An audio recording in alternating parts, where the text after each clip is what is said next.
Welcome to Built to Go, a van life podcast. I'm your host, Jeff Wagg, coming to you from the College of Curiosity and this rather echoey garage. This is episode 94, and this time we're going to talk about games you can play while you're driving that won't distract you from the road. We're also going to do a tech talk about the different detectors you should have in your van and when you should replace them, a product review of a 12-volt charger that will charge your new computer, and a tale from the road involving a rather stupid and tragic incident. Hello everyone, welcome back. I am recording from the inside of this garage because it's a place where I used to be able to park my NV200, but a place that my ambulance will never see the inside of. And well, the ambulance seat is in here, and I just wanted to sit in it for a little. All right, I'm a little strange. If you haven't figured that out by now, this is the episode you're going to figure that out. Anyway, before we get started, I have a couple little pieces of business to attend to. First off, just so you understand what things are like when you're building out your van, I'm having a very down time building my van. I've run into a number of problems, and I'm not happy. I am not happy. I miss the fact that I had a perfectly built out van that I could hop in and go anywhere I wanted, anytime I wanted. Now I've got this half-finished ambulance that, honestly, I think I've done more damage to it than construction. And well, it kind of sucks. So this may happen to you. So what do? You take a break and you keep going. And that's what I'm going to do. I am going to finish this thing. I am going to make this into the camper van I want. And we're going to travel great places together. But for right now, I'm just kind of annoyed with it. So I'm going to take a step back, and that's okay. But perhaps more importantly, we need to discuss the fact that I am a hypocrite. I mean, I don't try to be a hypocrite, but I did do something hypocritical, and you may have caught it, and that was this. Episode 90, I recorded while I was driving my van. And I mentioned that I was doing it safely, right? I was on an interstate, mostly straight. There were no other cars around. I wasn't holding the camera or anything. It was right by the front of the windshield, so I was looking forward. I mean, it was as safe as it could be. But then in episode 93, I mentioned that driving your van is the least safe thing you can do in your van. So how can those two things both be true? Well, they can't. They can't. The bottom line is that if you are driving distracted, well, that is not good, and you shouldn't do it. And there's no reason for me to record this while I'm driving my van, so I'm going to stop. I won't be doing that anymore. I was called out on it. Thank you for that, and it isn't going to happen again. So, that said, I am about to do something that's going to seem perhaps even more hypocritical. I want to talk to you about games you can play while you're driving. And while technically they could be considered distractions, they're also things that keep you awake. And balancing distraction and keeping awake is a very important thing. So you have to use your own judgment. If you find playing these games distracts you, stop it. But if you find that it helps keep you awake on these long trips, by all means, do it. So some of these games involve two people, some involve one.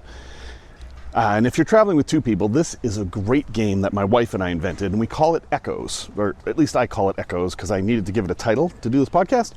And it works like this. Somebody starts and plays a song. They can pick any song they want. But, as you know, people often fight about what songs we're going to play. I don't want to listen to country music. You know how that goes, right? This solves that and is fun. So let's say I play the song Let It Be by the Beatles. Okay, fairly inoffensive song. The game is the person you're traveling with then has to pick another song, but it has to have a connection to the first song. So let's say they then pick Live and Let Die. All right, well, there's two connections there. They're both Paul McCartney and they both have the word let in it.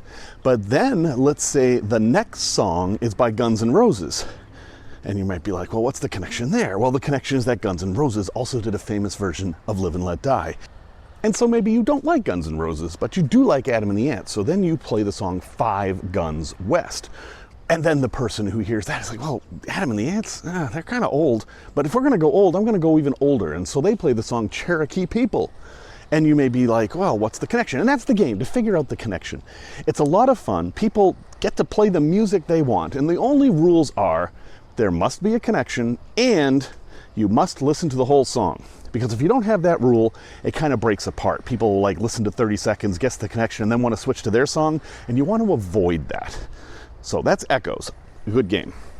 This next game also is best with two people, because if you do it with one person, you're going to be distracted somewhat. And that is, I call it Placards. And the idea is that you're trying to figure out what is inside all the trucks that you're sharing the road with. All trucks have placards on them that list whatever dangerous things they have, and they usually have a 4-digit number. Like you might see 1287, which I think is diesel fuel on a tanker, or you might see a diamond shape with 4 numbers on it. Each one of those numbers tells you if it's flammable or explosive or whatever. There are apps, and I'll link them in the show notes, that tell you what those things are. And it can be kind of fun to see what you're sharing the road with. It can be a little scary too. Now, if you want to play this game by yourself, I do not recommend you look things up in the app while you're driving. That would be distracted driving. But if you want to like write down on a notepad all the different numbers you saw and then look them up later, that could be fun.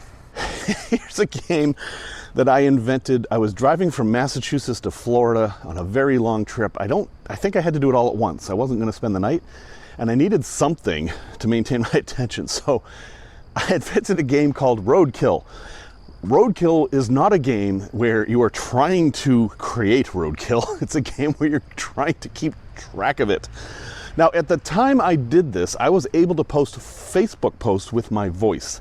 I don't know if you can still do that, but when I did this game, I was able to say, "Hey Siri, Facebook post, I just saw a dead raccoon."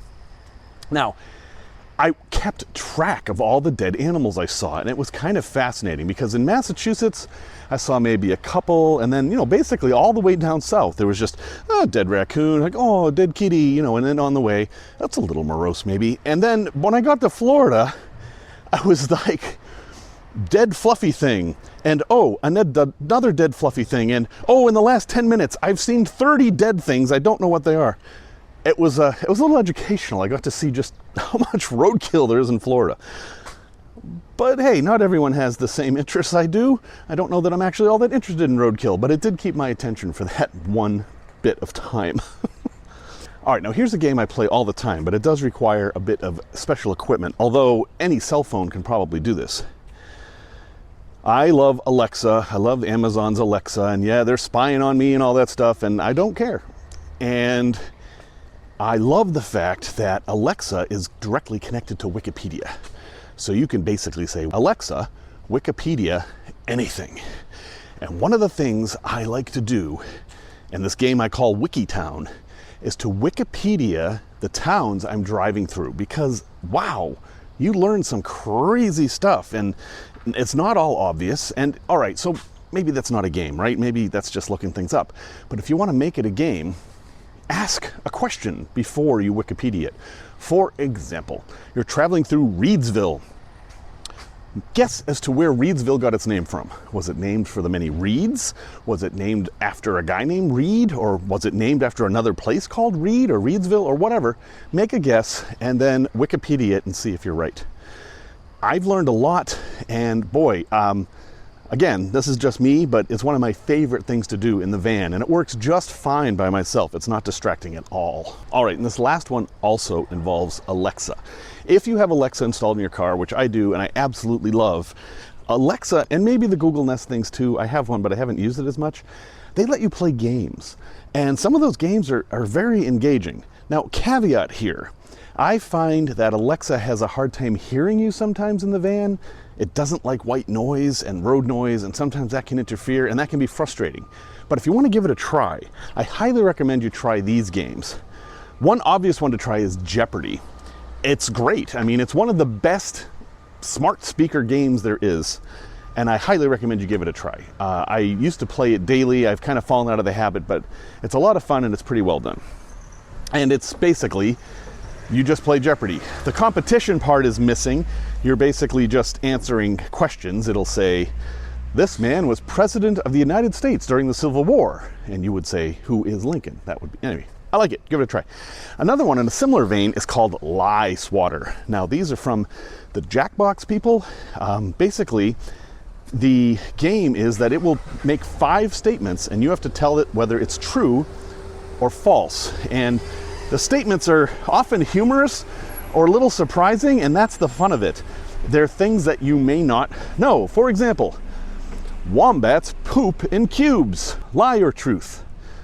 Well, the answer is true, as it happens. It's a little bit of a strange thing, and there's even a reason for it, but I'm a little off topic here. But anyway, give Lie Swatter a try. And with all of these, you just have to say, Alexa, play Lie Swatter. That's it. Another one that's pretty good, and this is a classic car game, is 20 questions. It's just like regular 20 questions, except you play with Alexa versus another person. And it's really very good. It's kind of amazing at how good it is. This database they've created for 20 cues is just amazing. The only thing I've never been able to get it to guess is baby. So see if you can get it to guess baby. I've never been able to do that. And then there are some really elaborate games if you really want to get into them. Like Skyrim. Yes, you can play Skyrim on your Alexa. It's your basic choice, go left or right or fight the rogues or whatever, but it exists. In fact, there are hundreds and hundreds of games for Alexa, and there are many, many for the Google Nest as well, but I find that Alexa is actually better. And if you don't have an Alexa installed in your van, or 3 of them, which I think I currently have installed, you can play these on your phone. You simply get the Alexa app for your phone, and then it's a 1-button tap on the screen, and you can say, Alexa, play this, and it'll do it through your phone. I know that there are tons of other games people play. There's the license plate game and the alphabet game and all those, but I thought I would introduce a few new ones, and hopefully some of these games will give you some entertainment on the road. If you have a game that I missed and you feel I should mention, let me know, and I'll add it to a future episode. Hey, let's talk about detectors for a minute. I'm wearing a mask if I sound funny. I'm sorry, it's the rule here in Chicago. Yes, you should have a smoke detector in your van. There's actually 3 kinds of detectors that are useful in vans. There's the smoke detector, which is fairly obvious, but I think maybe even more important is one like this. A smoke detector with a carbon monoxide alarm. Carbon monoxide is the thing that's really scary in vans, so I definitely think you should have one of those. There's also a thing called an explosive gas detector. So here's one here. Carbon monoxide and natural gas. It should detect propane. But here's the problem. They're 120 volts. I have never seen one that wasn't 120 volts. And while yes, it has a battery backup, these things apparently use enough power that that's a problem. I would really like to see them come out with one of these that runs on 12 volts. But here's a few little things you should know about these things. You do not want to buy a 120 volt hardwired one for your van. That is bad. You want one that runs off of a battery. And you are going to check this battery fairly often. They recommend you check it every time the time zones change or the daylight savings time changes, which may or may not be the case where you live. So I'm going to say every time it's a solstice, change your battery. Also, lithium, the expensive ones, the 10-year ones are actually much better. You actually don't replace the batteries on these. They have a lithium battery in there and they last 10 years, and they probably work better in cold temperatures. And remember, these things are designed for homes where the temperature is fairly consistent. In your van, that may not be the case. So make sure you get one that runs on its own battery. Try to get one of the 10-year ones that uses a lithium battery because they're better. And absolutely, absolutely make sure that you get a carbon monoxide alarm. There are combo units like this one here. This one looks pretty good.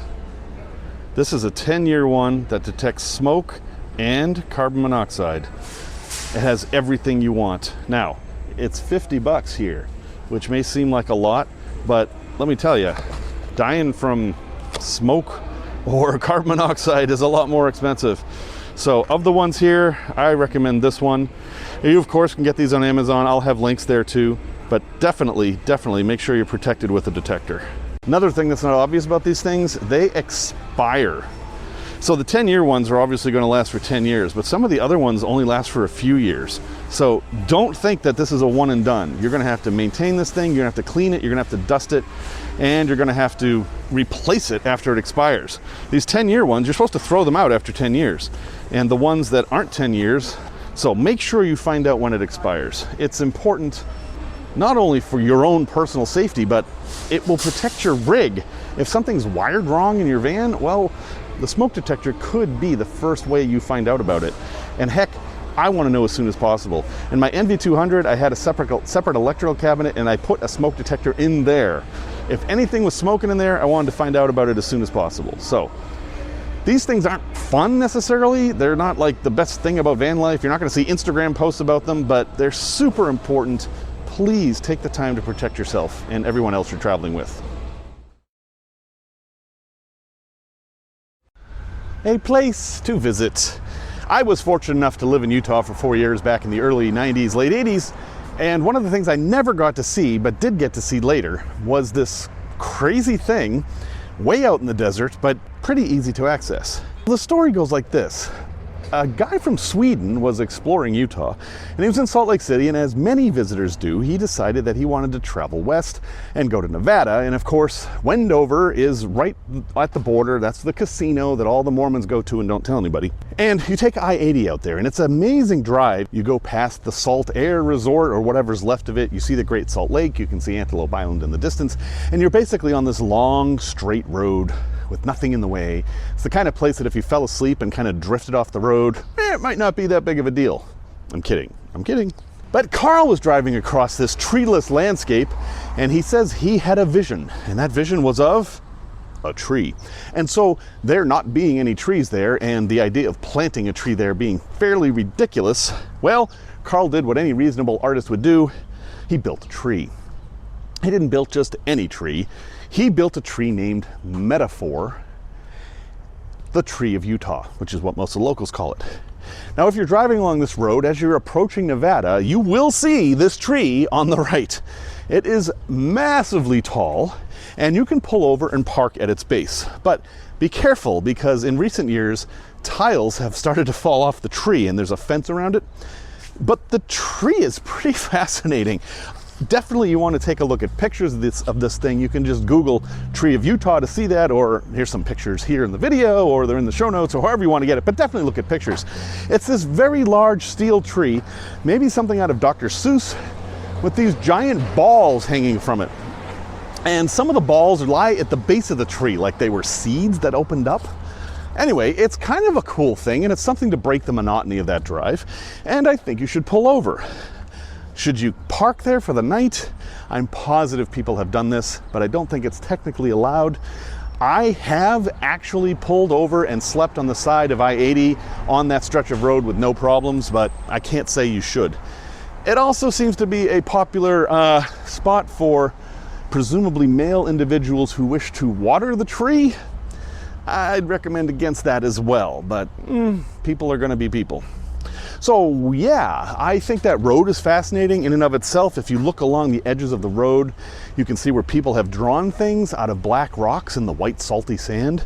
That's fun too. And of course, there's the great fun of at the end of the road, you're greeted with the wonders of Wendover and West Wendover, the Bonneville Salt Flats, the plane from Con Air, and a whole bunch of bizarre little things that you would never expect to find in the middle of the desert. Again, that is Metaphor, the tree of Utah, on I-80 near the Nevada border. Tales from the road.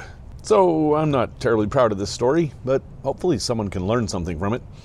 This was many years ago, maybe 2007, 2008. I was driving from Connecticut to Vermont, although oddly I was in New York, which doesn't make sense if you look at a map unless you realize I was in very western Connecticut and I was taking 87 up to Burlington. That actually does make sense. At any rate, I'm driving up and I find myself in one of these annoying situations where I'm kind of blocked in by cars. I was in the left-hand lane with a car right on my bumper, another car in front of me, and a car to the right of me. This is not a good place to be. You know, you want to try to maintain what's called a space cushion when you're driving, and no, this was bad. So, I was trying to get out of that situation, and the official recommendation, if you're in that situation, is to slow down, forcing the car behind you to slow down, and then you can move over to the right. But this guy wasn't really having any of that. As I slowed down, he just kind of got closer to my bumper, and he was making me nervous. So I just decided to sit tight and hoped that somebody would move. And then eventually the car in front of me did move. He sped up and pulled over, actually took an exit. Great, I had room. So I started going a little bit faster to pass the guy on the right so I could get over in the right-hand lane. And, well, he was one of those that likes to match your speed. Oh, are you racing me? Well, let's go then. And I'm just trying to pass him, and he was matching my speed. And now we're well over the speed limit at this point. I'm like, well, I've got to get out of this situation. So I sped up a little bit more, and I was going significantly faster than the speed limit at this point. And I pulled ahead of him, pulled over into the right-hand lane, and started to slow down so everyone could just leave and pass me and get out of the way. And I passed into a construction zone. And I didn't think anything of that. I was slowing down. But the police officer, the state trooper, who was parked right at the beginning of the construction zone, did have a little bit of concern with my speed, and, well, blue lights flashing, pulled me over, and we had a nice chat. Now, in that chat, I didn't actually try to defend myself. I was speeding in a construction zone. That's all there was to it. And while there were extenuating circumstances, I'm in control of the vehicle. The vehicle's speed is my responsibility, and I was going too fast in the construction zone. I think he got me for 12 over in a construction zone, and that's not good. That is not a good thing. So what happened was he was very efficient and curt and not very talkative and wrote me a ticket. I think it was for $150. All right, bummer. You pay the ticket, right? I got some points on my license, but I didn't have any other points on my license, so I wasn't too worried about that. But what I didn't know was that in the state of New York, at least at the time, your ticket is not the end of the story. Not only do you get a ticket, you get another one the year after, and another one the year after, and you actually get 4 years worth of tickets. It's like a subscription to a ticket. And so after the second year of getting these tickets in the mail, there was an option to pay it all off so you wouldn't get any more. And I took that, and I think the entire thing cost me about $400. So, moral of this story is you really need to respect construction zones, which I do.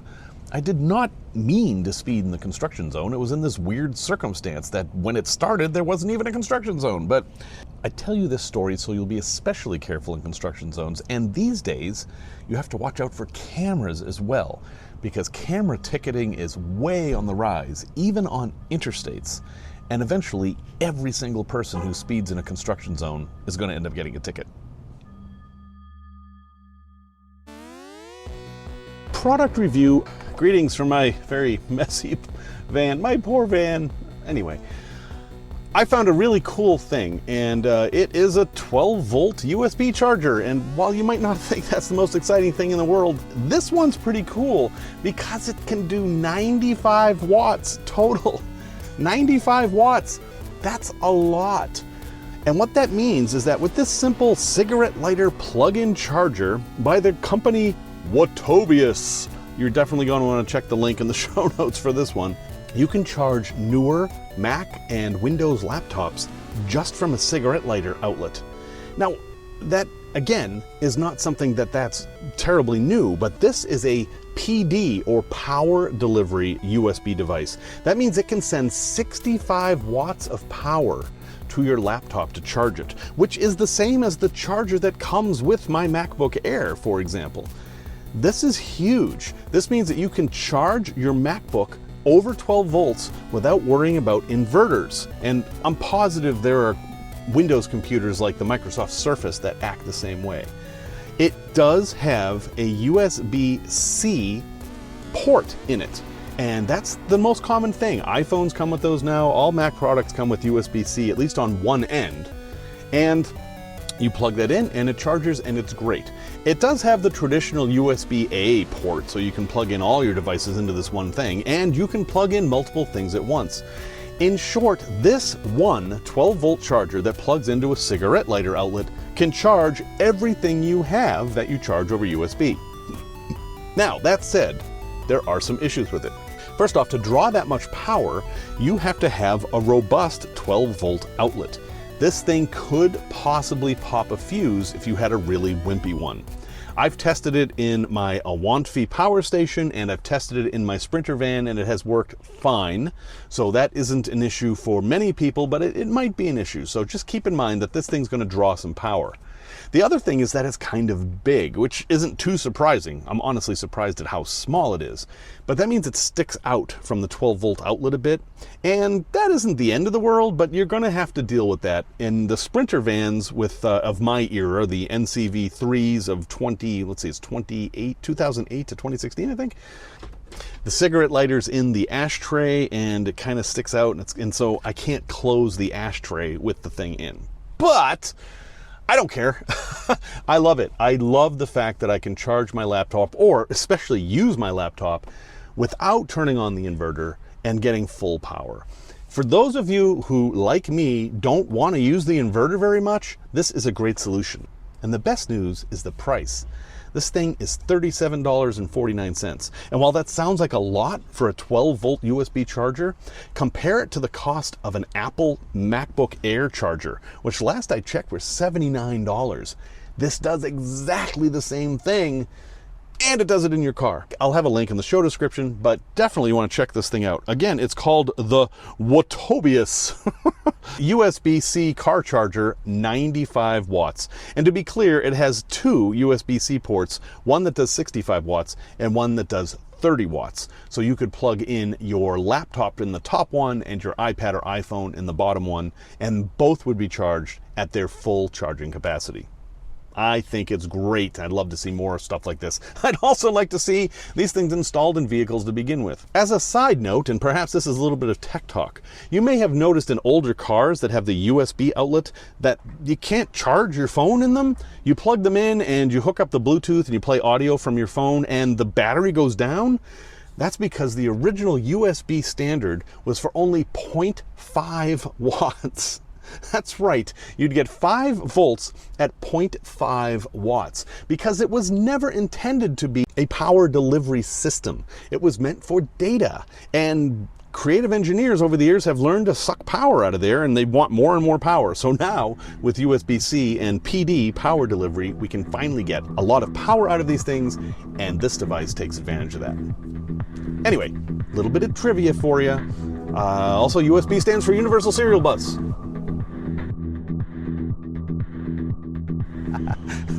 Resource recommendation. All right, so this is kind of along the same line as the games, but this is a fun little thing I found. It's a bit expensive, but I think it might be useful, and it's called Here Here. Now, that's H-E-A-R, H-E-R-E, Here Here. And it's this app that will use your GPS to figure out where you are and then tell you a story about that place, sometimes by famous actors like Kevin Costner. There's over 8,000 of these stories. And the idea is that you're driving down the road and this thing will say, hey, I've got a story here. Do you want to hear it? And you will say, well, yes, I do. And it will tell you a professionally narrated story about where you are. Now, I just did the ones in Chicago, and they basically told me the history of Chicago, which, as any Chicagoan will tell you, was founded by a Haitian man in the late 18th century. And it was kind of fascinating. And if I had just come to Chicago, I would have loved learning all that information. And like I said, there are over 8,000 of these. And if you look at the map of the US, it's hard to find a place that doesn't have a dot on it with a story. Now, like I said, it's kind of expensive. It's around 10 bucks a month. Turns out I was wrong on the price. It's as low as $2.99 a month. And boy, that's not so bad. Which seems like a lot, but I'm assuming you can just do it for a month. And if you're going to take a big long road trip, and maybe it was going to take a month, heck, for 10 bucks, listening to all those stories would easily be the equivalent of an audiobook. So while I think it's pricey, I do like it, and the quality is really good. This is not just some people mumbling into microphones like, Fort Lauderdale, Florida is known as the Venice of the West because there are so many boats. No, it isn't like that. They're well told, very professional, and really informative. So I am recommending it. I haven't used it very long, but I definitely think you should check it out at least. There's 5 stories free as a trial. No, I'm not getting paid for this. I'm not an affiliate or anything like that. It's just an app I thought you guys might like. So that is Here Here, available in the App Store. Links in the show notes, of course.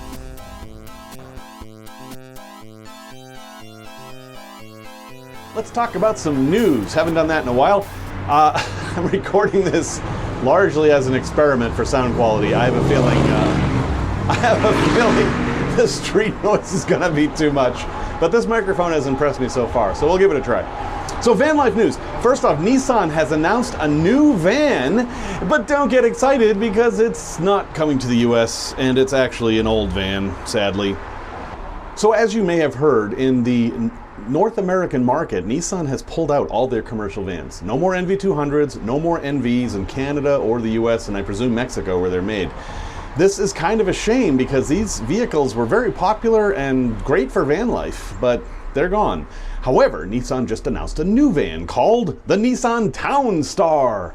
And it's kind of a cute little van. It's comparable to an NV200, except it has a larger cargo area, although looking at it, you'd never believe that because it actually looks more like a car. But here's the thing. This van is based on Nissan's partnership with Renault, and it's just a Renault Kangaroo rebadged as a Nissan. So like Chevy did with the Chevy City Express, which was just a rebadged Nissan NV200, well, this new Nissan Townstar is just a rebadged Renault Kangaroo. So it's actually not a new van at all, and at any rate, it won't be available in North America. I'm sad too. Ford has introduced a new vehicle, and it is a Transit, an e-Transit, that is an electric Transit, but it's a cutaway. Now this is interesting because cutaway vans are specialty vehicles. They're what Class B RVs are made out of, what box trucks are made out of, and the fact that Ford would do this means that they are fully committed to electric vehicles. In fact, they just announced they're building an enormous new plant to make these vehicles and their own batteries. So right now, I do not think it's feasible to have an all-electric camper van. I know people have done it in Europe and they're limited to very short distances. But with this kind of dedication from Ford, and one presumes other automotive companies will follow suit, yeah, 10 years from now, we might all be driving electric vans. And this may be not news, but the part shortage continues. Yes, this is a complex issue. There was a fire in a factory and chips were hard to come by, and then there was COVID and production lines were shut down and transportation was a mess, and right now we have cargo ships stocked up on both coasts trying to get into port to give us parts. And folks, let me tell you something. You could be in a situation where a very simple part fails in your van and your van will not work for months. Now, I am recording this at the very end of September.